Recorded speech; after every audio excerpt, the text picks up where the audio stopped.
So coming up this weekend is going to be UFC Fight Night, Sandhagen versus Font, and it's looking like a pretty good card. It is quite short. There's only 11 fights on this card. Hopefully there's going to be a 12th if they find a short notice replacement for Sean Woodson. But it's going to be in front of a crowd that is pretty stacked towards the top. The prelim should be pretty exciting. I am expecting a lot of finishes on this card. I'm looking forward to it. Although there's only 11 fights on the card, I think that a lot of these fights will deliver and be pretty exciting matchups. Now, before we do get into it though, you get a 125% sign-up bonus to BetUS, and you can also, in the description, sign up to We Want Picks Premium, use my code ARTEM, and you can get a 3-day free trial to all of the premium membership services that you do get alongside We Want Picks. And now, with all that being said, let's now get into the predictions for the card. Ode Osbourne taking on Asu Almabaev. I am going to be going with Asu Almabaev in this matchup.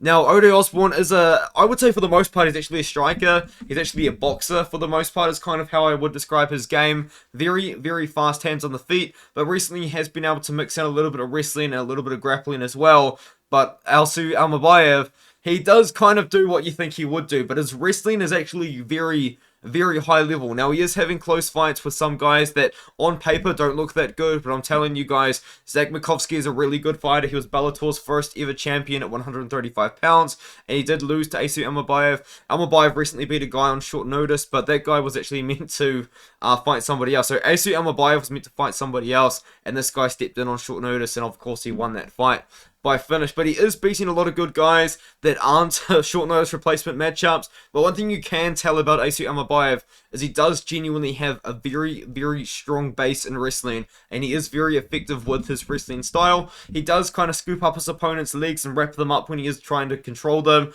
he does it very well. You'll notice it if he does manage to pull it off in this fight. I think on the feet though, Ode Osbourne is going to be dangerous. Asu Almabaev isn't lost on the feet though himself, but I really do believe in his wrestling. I think he can get Ode Osbourne down. Ode Osbourne's going to be dangerous on the feet. As I said, he's got incredibly fast hands, very good boxer. He's got pretty decent shots as well. He did get KO'd by Tyson Nam recently, but he bounced back with that fight against Charles Johnson. I mean, I thought Johnson won, but Ode Osbourne's still a very legitimate striker. He's got a very good chance of winning this fight, but I am going to go with Asu Almabaev to get this one done. I'm going to go with a decision in this matchup. I think he takes Ode Osbourne all 3 rounds, but wins with the wrestling. And another fighter that's going to be trying to win with his wrestling is going to be Cody Durden taking on Jake Hadley. But I do think that Jake Hadley does win this matchup. Now, I think minus 180 is a little bit wide. I think he's actually closer to minus 200. I'm not picking Jake Hadley with minus 200 confidence. I do think he wins this fight, but I think this is a closer fight than a lot of people could be giving it credit for. To my understanding, Cody Durden actually has 2 fights booked. He's booked against Hadley and Bruno Silva, which is kind of cool. That's some BMF type of stuff, you know. He's got 2 fights booked, which could be cool. It could work out for him very well. But he took this fight on short notice against Jake Hadley, and it is actually a stylistically good matchup for Cody Durden, because Durden is a guy that loves to dominate with his wrestling, and he loves to take people down. But Jake Hadley, he is a grappler for the most part, but he's recently been showing off a little bit of striking. He did finish Malcolm Gordon with that really nice combination, or just the hook to the body, but he's looking good on the feet before then. He come back and he beat Carlos Candelario, but Candelario is not really the best fighter at flyweight. He hasn't won a fight in the UFC to my knowledge. Now, Alan Nascimento is massive for the weight class. We all kind of thought Hadley was going to win that fight, but now in hindsight, Nascimento is pretty good, isn't he? He's in the top 15. But in this matchup, Cody Durden's going to be trying to control Jake Hadley without getting submitted, and I think he can do it. But I am actually going to be picking Jake Hadley in this matchup because I do like the striking improvements that we've seen in Jake Hadley. I think he can keep the fight on the feet. I think he can defend takedowns. I think he can even potentially get takedowns of his own. This is a very low confidence pick, and I don't like Jake Hadley at minus 200. I think Cody Durden's a pretty good underdog, and I do understand people picking him. But I'm going to go Jake Hadley in this matchup here. Submission is potentially likely, but I think for the most part, I think his best chance is probably actually getting a knockout on the feet, if you can believe it or not. Now we move on to Billy Quarantillo taking on Damon Jackson. It kind of comes down to it again. I think Billy Quarantillo is now like minus 200. Once again, I just don't really feel like Billy Quarantillo is minus 200 odds right now. He did actually just get KO'd by Edson Barboza 3 months ago. But in this matchup, Damon Jackson's like a really good wrestler and grappler. But he fought Dan Ige with a pure striking game plan. And I just don't know where that come from. I think what happened was he knocked out Pat Sabatini with that really good first round KO, and then he just believed that he was able to strike, so he took on Dan Ige and was like, yeah, I'm just going to strike with Dan Ige. And Dan Ige, although he has lost a lot to the guys at the very top, he's still a very, very high-level fighter. And what Dan Ige is best at is boxing for the most part. And Damon Jackson tried to win a boxing match against Dan Ige, and he's a wrestler and a grappler, and I would not consider Damon Jackson to have very good striking at all. And of course he lost that fight. Now coming into his fight against Billy Quarantillo, I do think that maybe he'll look back at the Dan Ige fight and realize that maybe the fight IQ was in the negatives in that matchup and might start to wrestle and grapple, which he should do. But I think even then, Billy Q, he's got pretty good takedown defense. He can grapple if he needs to. I think he's dangerous on the feet as well. I think he can get it done over Damon Jackson in this matchup. Do I like him at minus 200? Not necessarily, but I do think that Damon Jackson's striking is just not very good, whatsoever. Billy Quarantillo is a decent striker. Billy Quarantillo is a guy that is pretty aggressive. He's willing to give one to take one. And I think that Damon Jackson's going to be the guy that I think if damage accumulates, I think he's going to be the one that fades. And Billy Q's going to be the one that comes out on top. So give me Billy Quarantillo by knockout over Damon Jackson. If Damon Jackson decides to wrestle and grapple, this fight is going to be a lot closer than it is. And potentially Damon Jackson would win that fight.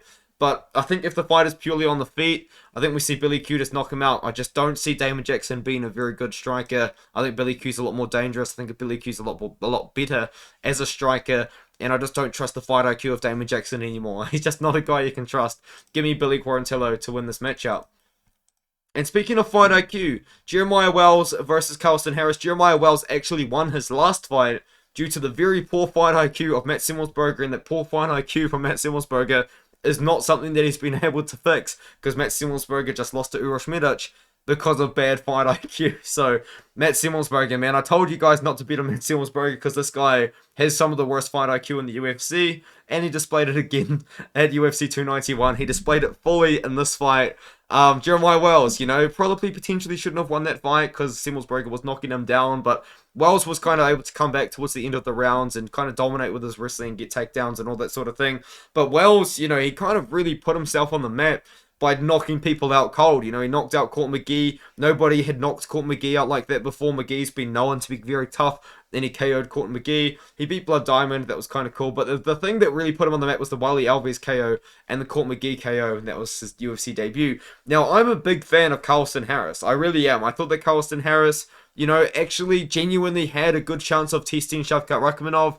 And Shavkat Rakhmonov truly proved that he was really, really good in that fight. I did pick Shavkat to win, but I thought that Carlston Harris was going to be able to test him in multiple ways. But I think Carlston Harris is a great fighter, but the problem is on the feet. He's not very technical. Now, being technical on the feet in this matchup against Jeremiah Wells probably isn't really something he has to worry about too much, because Jeremiah Wells also isn't very technical on the feet, but he's incredibly powerful. Carlston Harris, you watch this guy strike, he's got a very odd sort of way of fighting. He's just kind of a little bit sloppy, but technical simultaneously. If you watch his fight against Jared Gooden, you'll completely understand what I mean here. It might not make sense just me saying it aloud, but if you kind of watch it, you will see that Carlston Harris is just odd striking. He just got weird striking. He's a good grappler as well. He actually submitted Sagid Isagakmaev to get into the UFC, and Sagid Isagakmaev was Khabib's guy, and he was meant to win that fight. And then from there, he did have a bit of success. But I'm going to go Jeremiah Wells here. I think Jeremiah Wells can out-wrestle Carlston Harris and stay safe on the ground. Harris isn't getting any younger. He's 36 years old now. And I think that Jeremiah Wells as well is going to be a threat on the feet because, as I said, Carlston Harris is a pretty sloppy striker. So both guys aren't the most technical strikers in the world, but I think Jeremiah Wells can, work on the feet and also get takedowns. I actually am going with Wells by KO like everybody else is. But Wells, before that, I don't think he really was a big KO guy. I think a lot of his wins really did kind of come with his wrestling. Yeah, he's got 5 wins by KO, 4 wins by submission. So a lot of his wins, they are by KO, but a lot of his wins have also come with his wrestling and grappling as well. I think we see a little bit of everything from Wells, but I think it does eventually lead to a knockout. Now we move on to Barcelos versus Kyler Phillips. I struggle with this fight a lot because I think Barcelos is still a very good fighter, and it is a shame that he's gone 1-3 in his last 3 fights, but I'm going to go with Kyler Phillips in this matchup. He had a little bit of USADA complications.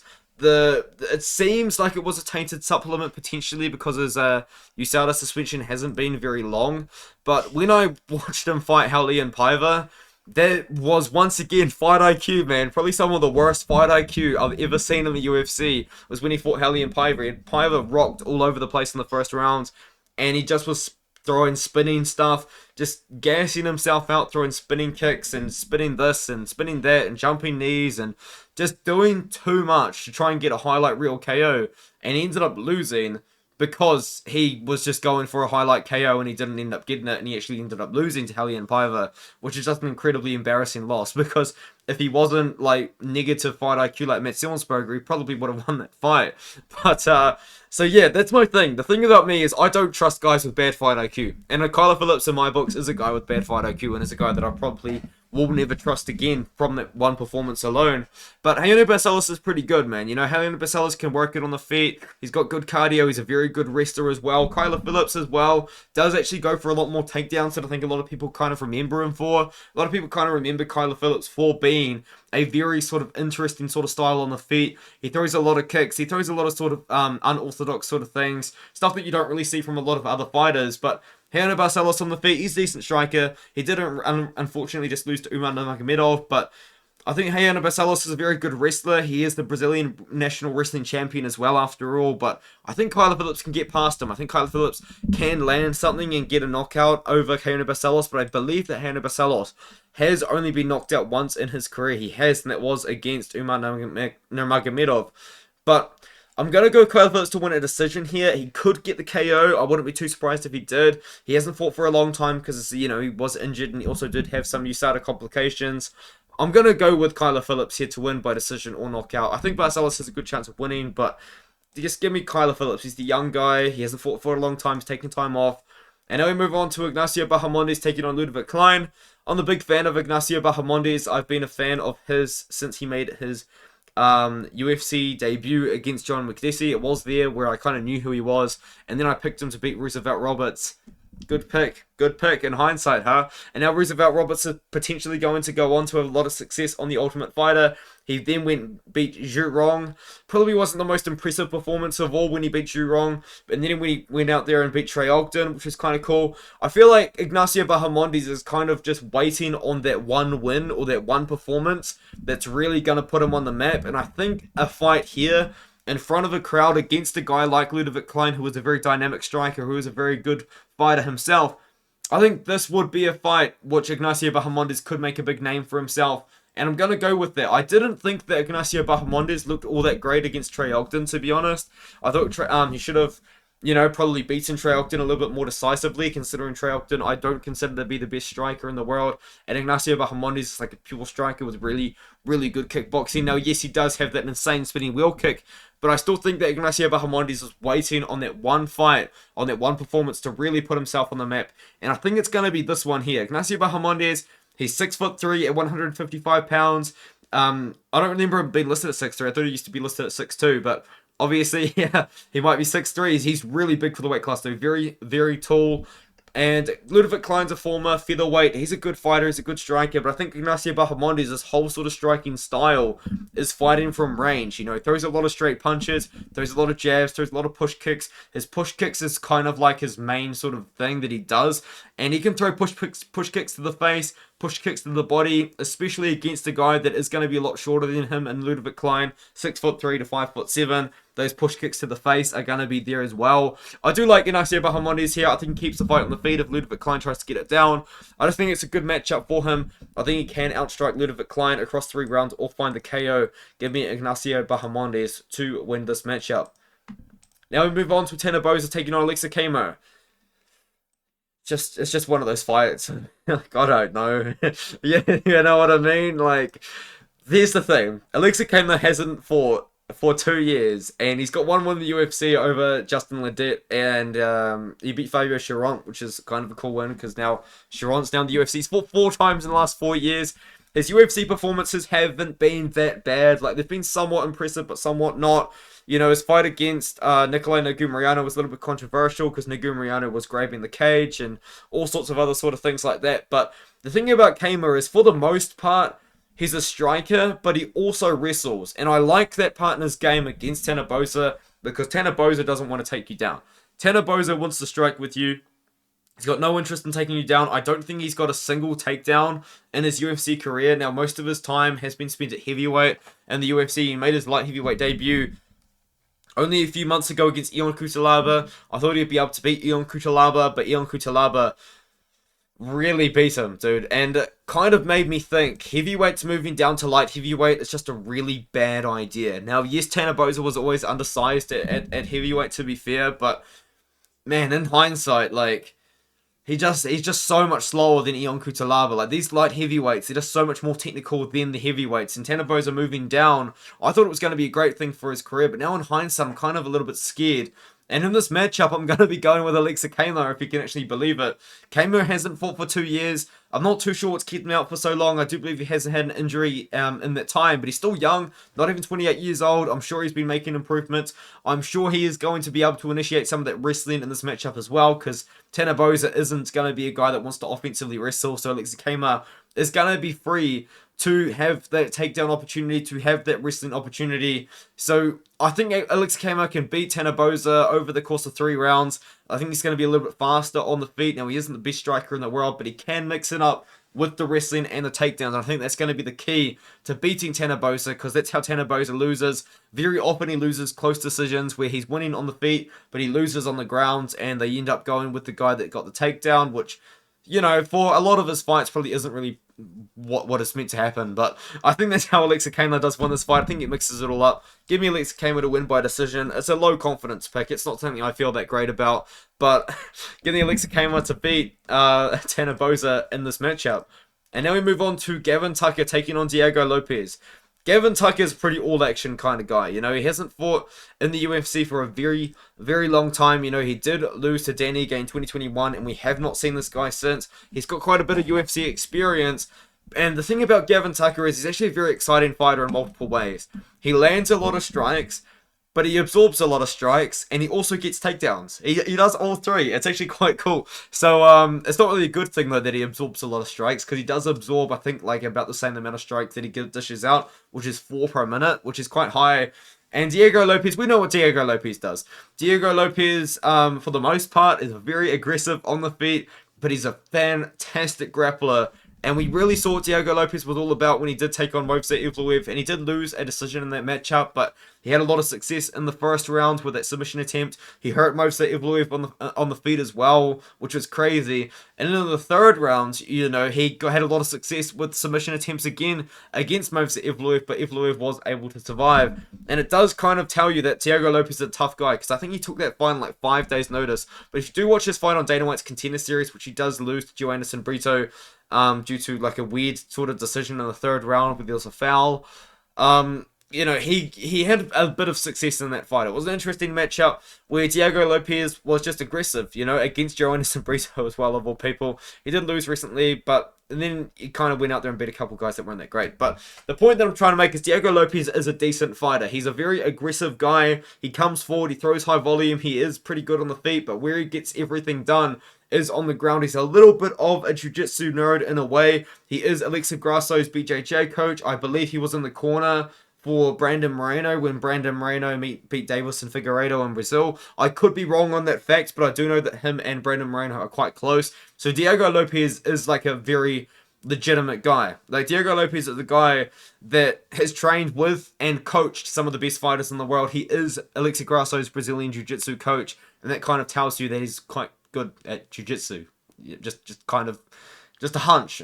But Gavin Tucker, you know, the thing about Gavin Tucker is he's 37 years old now. He hasn't fought for 2 years since he got KO'd by Dan Ige, of all people as well. Dan Ige just doesn't really KO people aside from Damon Jackson. So, I mean, I don't even know what Gavin Tucker's going to get up to, man. Like, the way that he wins fights is he mixes it all up, striking and wrestling. He does get a pretty decent amount of wrestling going. He does land a lot of strikes. He's pretty high volume, but he receives a lot of strikes as well. Lopes is the younger guy.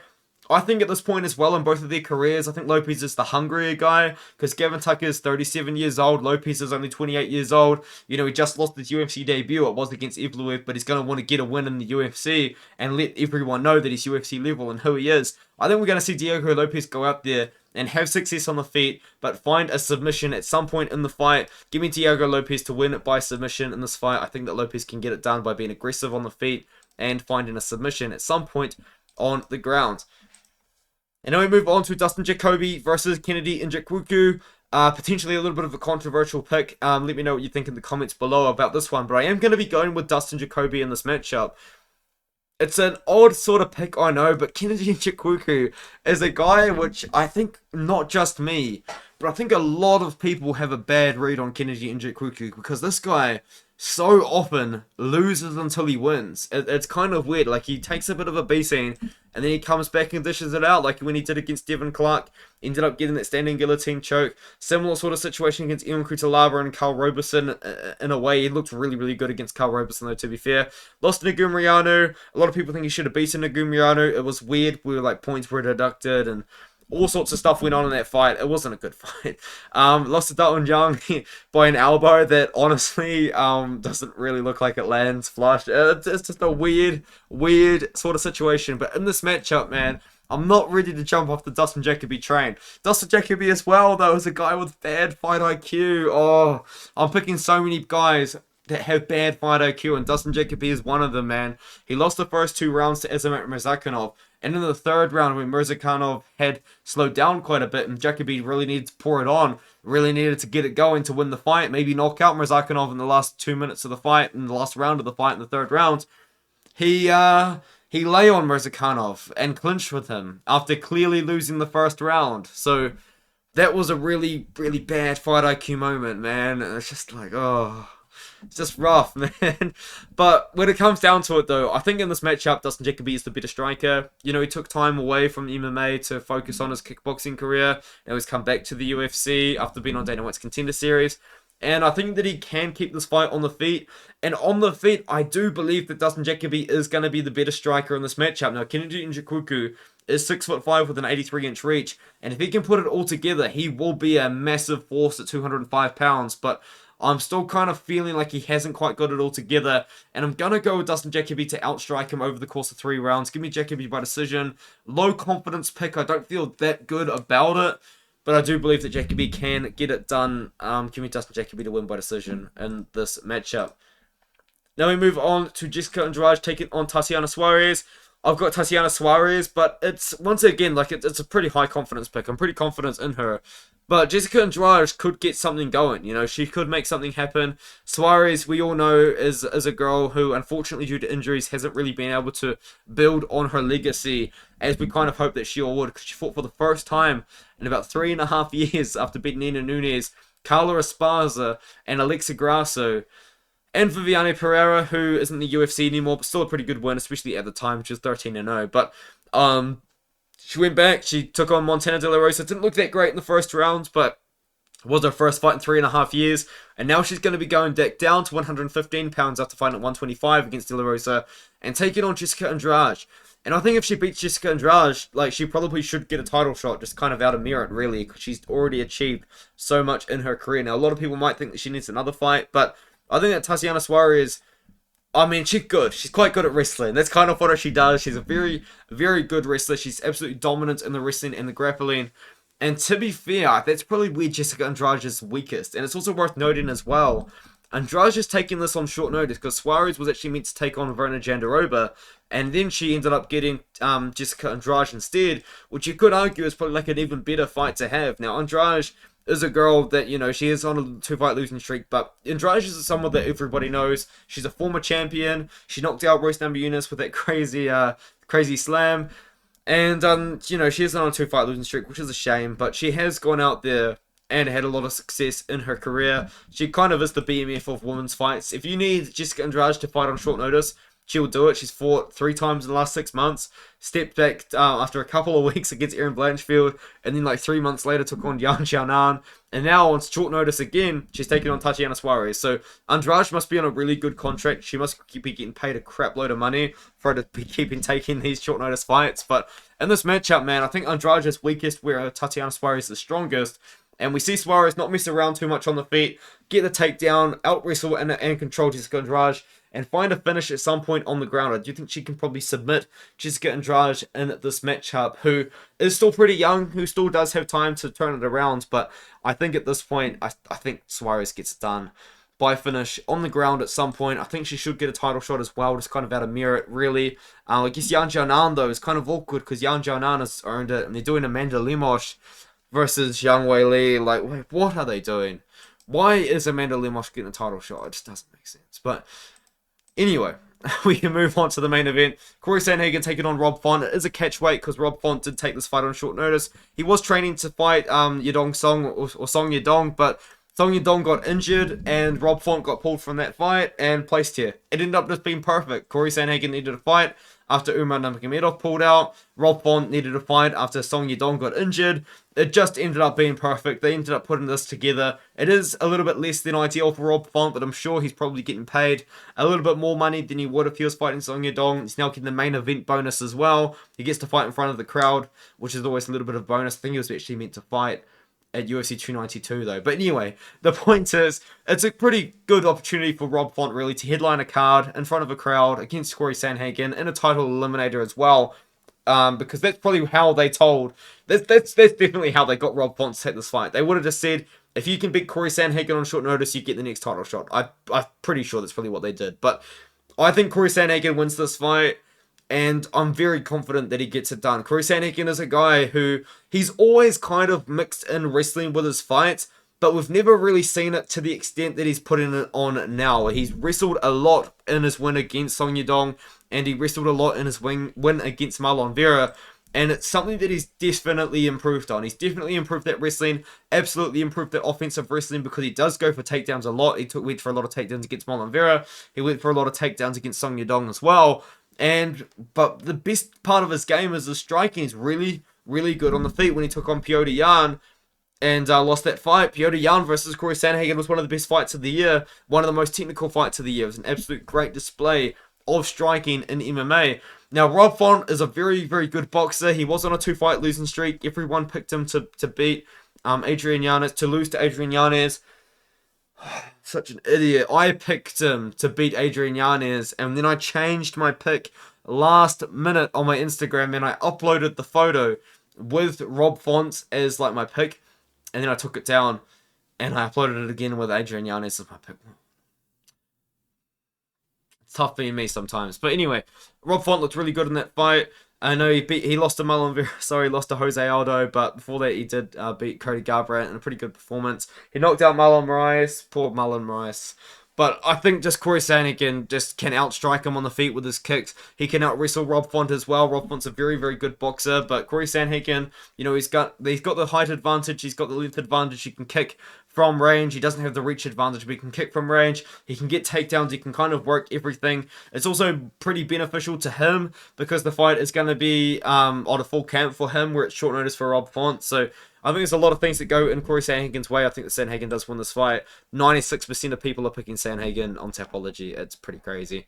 And yes, I do think Sandhagen gets a finish. He hasn't got a finish in a while, I don't think. Oh no, he did finish Song Yadong by doctor stoppage. But I think he can get a finish over Rob Font, like 3rd or 4th round finish for Cory Sandhagen. Let me know what you think in the comments below. Hopefully they get a fight for Sean Woodson. He's been through a couple of different opponents here, but it'll be interesting to see what can kind of happen. Let me know what you think in the comments below, and I'll see you guys in the next one.